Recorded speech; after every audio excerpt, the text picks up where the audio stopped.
All right, so let's start with the big story that we're tracking on Beyond at this hour, where the anti-monarchy protests continue across Thailand. And now Thailand's Prime Minister, the man who's in the middle of the controversy, Prayut Chan-O-Cha, has threatened to use all laws and all articles to take action against the pro-democracy protesters. Remember, the protesters are actually wanting for the Thai Prime Minister to step down. Now, the Prime Minister's threat has left the protesters extremely concerned. They fear that the kingdom's very harsh lèse majesté law could be invoked against individual protesters.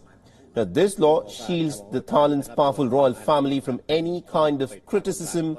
It is described as one of the world's harshest defamation criteria, and under this law, anyone, and I'm quoting from the law here, anyone who defames or insults or threatens the king, queen, or the heir apparent or the regent can face up to 15 years of prison on each charge. Now, earlier this year, the Thai Prime Minister had said that the law is not being used at the moment because the King of Thailand had put in a special request. Now, Thailand is currently witnessing its biggest political turmoil in decades, and Prime Minister Prayut Chan-O-Cha's warning comes as demonstrators are asking for their reforms to be implemented. And these demonstrations, remember, have been led predominantly by youngsters, by college students who are out on the streets, demanding that the monarchy should be made accountable and its powers should be curtailed. Now, they're also demanding for the resignation of the incumbent Prime Minister Prayut Chan-O-Cha, a former military leader. All right, now to give us more insights into what is happening in Thailand at this point of time, we're joined in by Phil Robertson, who's the Deputy Director at the Asia Division of the Human Rights Watch, and he's joining us live on this broadcast on Beyond. Thank you very much indeed, Phil, for joining us on this broadcast on Beyond. Let me begin by asking you this. Now, this statement by the Thai Prime Minister that every law and every article can now be invoked against these protesters on an individual basis, this clearly points to a hardening of stance by the Thai administration against the protesters. I think that's absolutely right. It is clearly a ultimatum to the protesters. It is a threat by the government to even expand further the wave of prosecutions that they've already launched against the protest leaders.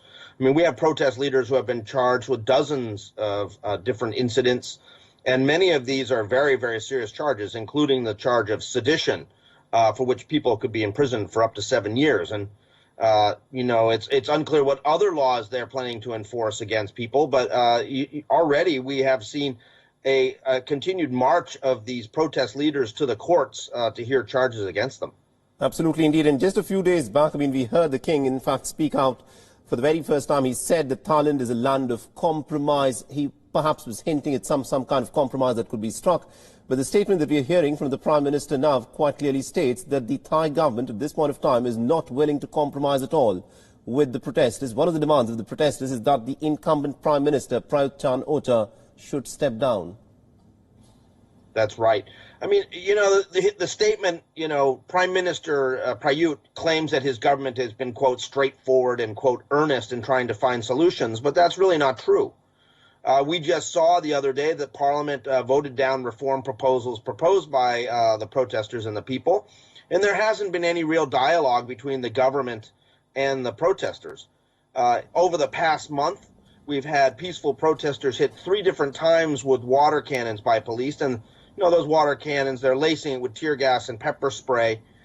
This is excessive use of force by the police, preventing peaceful marches from going forward. It's quite clear that the biggest problem really is the unwillingness of the Thai government to sit down seriously and talk about these reform demands with the protesters. Absolutely, indeed. And at this point of time, do we know anything at all as to what the protest leaders are stating about this hardening of stance by the Thai government? Because these protests have been going on for several months now. Will they still continue to protest, considering that now the very strict provisions of the lèse majesté law could in fact be invoked against them individually? Well, the protesters have called for another protest on the 25th of November to take place in front of the Crown Property Bureau.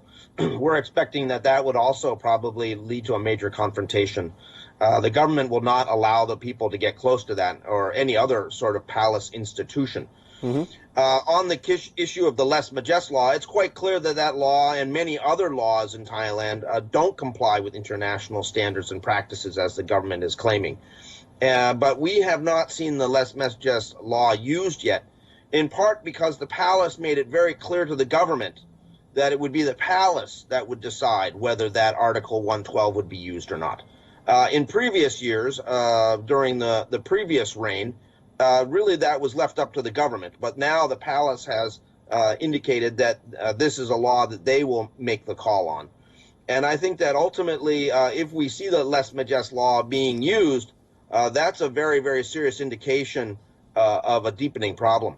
Absolutely, indeed. And lastly, just before we let you go, the two different kinds of statements, one that is coming from the palace where the king said that, look, Thailand is a land of compromise, and what we've heard from the Prime Minister, is there an attempt to play good cop, bad cop here to try and push the protesters back in the demands that they are raising?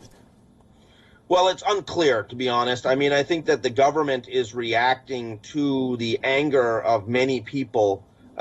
We had this crackdown on the 17th. We had the protesters really abused, 55 people hurt, 6 people shot when the police stepped back and allowed the yellow shirts to come in and attack these groups.